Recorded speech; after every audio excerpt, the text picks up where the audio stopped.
Uno de los aspectos que más condiciona al paciente y a los familiares en tomar la decisión a operarse de un problema de la columna son las complicaciones y lo que le ha dicho otra persona o los rumores sobre, por ejemplo, quedarse en una silla de ruedas. Es un miedo que incluso muchos de los cirujanos tienen culpa de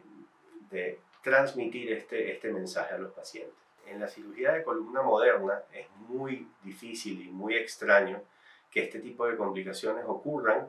sobre todo en las patologías más frecuentes, lo que son las hernias discales, las estenosis de canal o lo que son las fijaciones o artrodesis, tanto cervicales, dorsales o lumbares, de escasos espacios intervenidos. Es verdad que a medida que se prolonga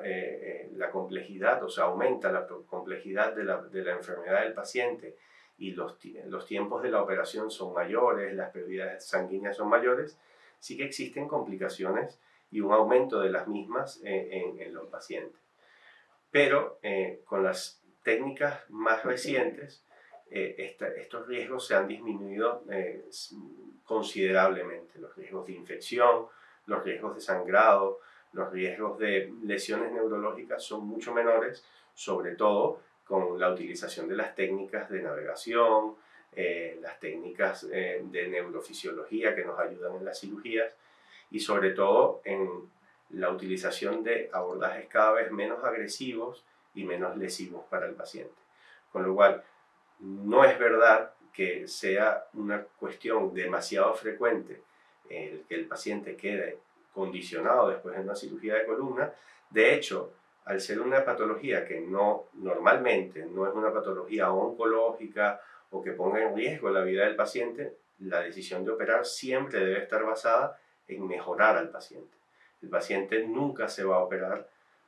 con la intención de que el paciente quede peor que antes de la cirugía. La intención siempre es que sea una vida plena la que el paciente pueda vivir, evidentemente después de cumplir el periodo de convalecencia normal de una enfermedad intervenida.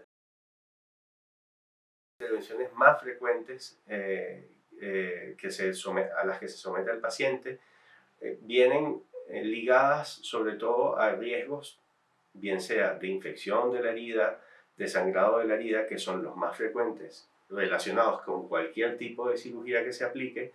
y las lesiones o las complicaciones más frecuentes en cirugía de columna pues pueden ser la inflamación o los daños de los nervios que pueden acarrear secuelas bien sea sensitivas o de movimiento de las zonas de las que se encargan esos nervios de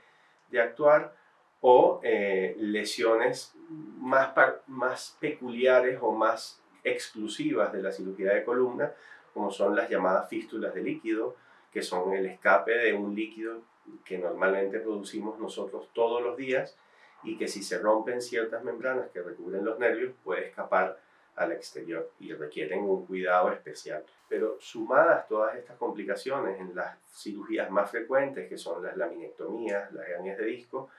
no deben superar nunca un 7% de complicaciones en general. Esto teniendo en cuenta las complicaciones más leves,